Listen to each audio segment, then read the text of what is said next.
Bueno, obviamente que le voy a preguntar a Piumato qué pensó de lo que escuchó recién, porque el tema del que hablamos está atadísimo con el tema de los salarios y de las paritarias y de todo lo demás. No es que hablamos de... Sí, yo creo que hay preocupación por la situación económica, ¿no? Obviamente no podemos comparar con la realidad de la crisis que vive el capitalismo en Europa, pero esa crisis nosotros la vivimos dolorosamente y anticipadamente hace 10 años, ¿no? Nosotros sí, como nadie, ¿no? Y después todos los países de América Latina, pero yo creo que no todo lo que nos está pasando le podemos echar las culpas a Europa. Nosotros venimos en una etapa en este proyecto económico y social en la Argentina, y desde el año pasado ha habido cambios, ¿no? No solo generado por la cuestión que hoy aparece, que es la del dólar, sino por otras variables, ¿no?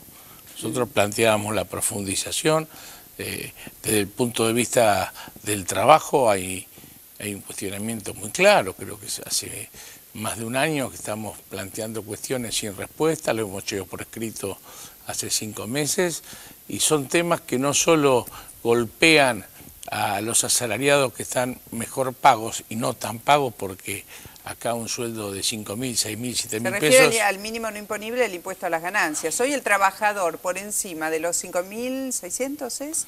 Sí, el soltero. El soltero. ¿Y el casado por encima y son de 7.900. Bueno, paga impuesto a las ganancias. Tal cual. Y si hace más horas extras y acumula más, corre el riesgo de que lo que trabajó de más se lo termine llevando el impuesto a las ganancias. Claro, para nosotros, y además estamos con un sistema tributario donde fundamentalmente los que pagan son los que menos tienen, porque pagan los dos impuestos que más recaudan, son el IVA, que es un más regresivo, 22%, y el impuesto a la ganancia, si bien es progresivo por definición, la forma que se aplica hoy, donde casi el 80% lo pagan los trabajadores, termina siendo en los hechos un impuesto regresivo. Lo han dicho desde el gobierno, cosa que me preocupa, de que son los trabajadores que tienen que ser solidarios con los que menos tienen. Para mí lo que tienen que ser solidarios son los que tienen la gran ganancia en la Argentina. La propia Presidente habló que habían sectores económicos que se la llevaban con pala. Ahora se la llevan con pala y arriba los vamos a ayudar a invertir. ¿Y para los trabajadores qué? Pero no solo los que pagan el mínimo no imponible, Mónica, están los otros, los que nos llegan a ganar el salario mínimo vital y móvil.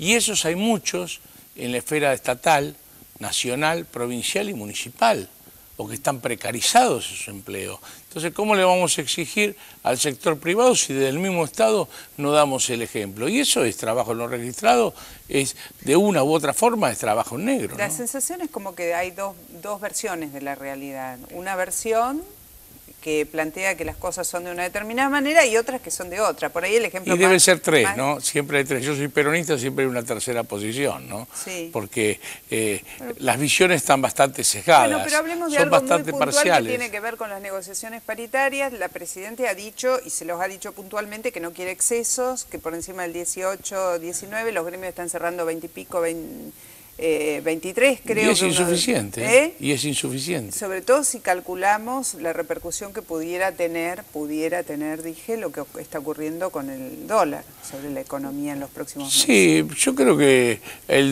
para mí es al revés, ¿no? Lo que incidiría más es la devaluación, una devaluación sobre los salarios. Ya pagamos los trabajadores. Hay una suerte de devaluación. Ya pagamos los trabajadores grandemente la devaluación que era necesaria, pero no que se hiciera pagando los trabajadores en el 2002. No sea cosa que decir, cada vez que hay devaluación los trabajadores pagan.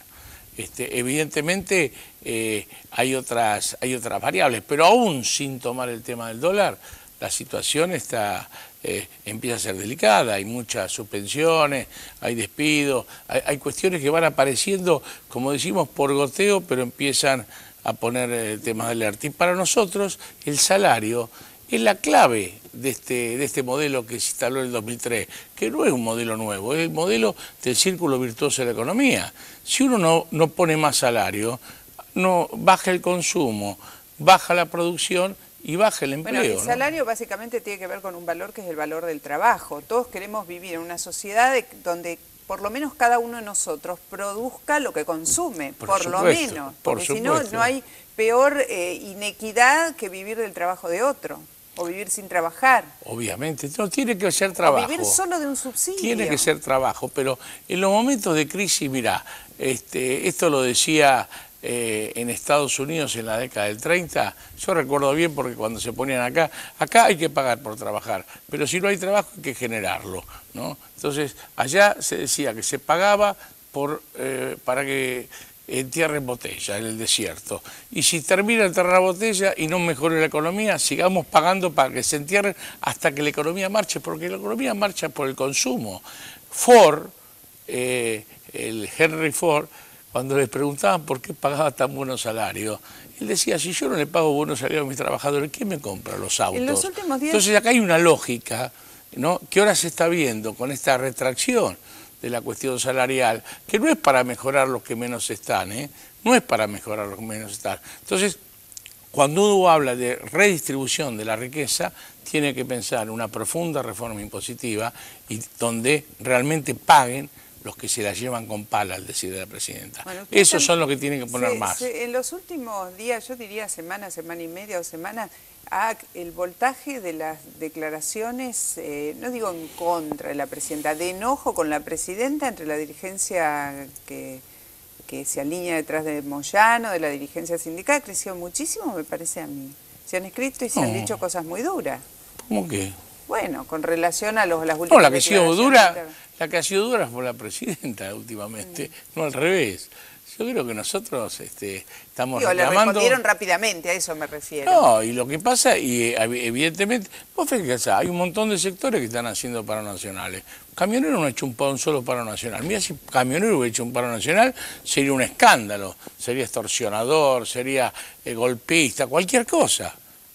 Recordemos de un año atrás, cada vez que inventaban un paro de Moyano, las cosas que se decían. Y hoy vemos que en el marco de la discusión paritaria hay un montón de sectores, metalúrgicos, bancarios, subte, docentes, todo un montón de sectores que no resuelven fácilmente la ecuación salarial. ¿Por qué? Porque más allá de los dirigentes, tienen que dar respuesta a los trabajadores. Y son los trabajadores los que van a marcar, son los trabajadores los que van todos los días y saben cómo está variando el costo de vida, como dice Moyano, en la góndola del supermercado. No digamos en el almacén del barrio, que ya los costos han crecido mucho más. Entonces yo no veo, digamos, beligerancia de ahí. Nosotros queremos y esperamos soluciones. Ya te digo, a los problemas que están, pero también a los trabajadores tercerizados que son explotados. Son normas que vienen de la dictadura militar, la de la tercerización laboral. Mira, yo estuve en Venezuela se acaba de aprobar el 30 de abril, la firmó Chávez, una ley orgánica de trabajo, ¿no?, que comprende toda la legislación laboral, toda la legislación previsional y toda la legislación de la seguridad, seguridad e higiene laboral. Y eso es importantísimo, porque acá nos estaban haciendo creer en la discusión que el UNASUR se tenía que dar, digamos, resignando derechos o no avanzando más que los derechos que teníamos. Y vos sabés que esa ley orgánica de trabajo, que estamos terminando un estudio, pero por muchas cosas que tiene, por primera vez en la historia, por lo menos del siglo XX para adelante, hay un país en América Latina que supera en legislación laboral a la Argentina. Y esto para nosotros es importante porque en la discusión, acá la discusión no es solo nacional, estamos en un marco de UNASUR, hay que tener una discusión continental. Y en la discusión continental, en Venezuela instalaron con claridad que el parámetro para la unidad tiene que ser la justicia social. Bueno, yo tengo que dar muchas gracias e ir porque nos quedan unos minutos para nuestra invitada Margarita Stolbizer. Bueno, hasta la próxima, Julio.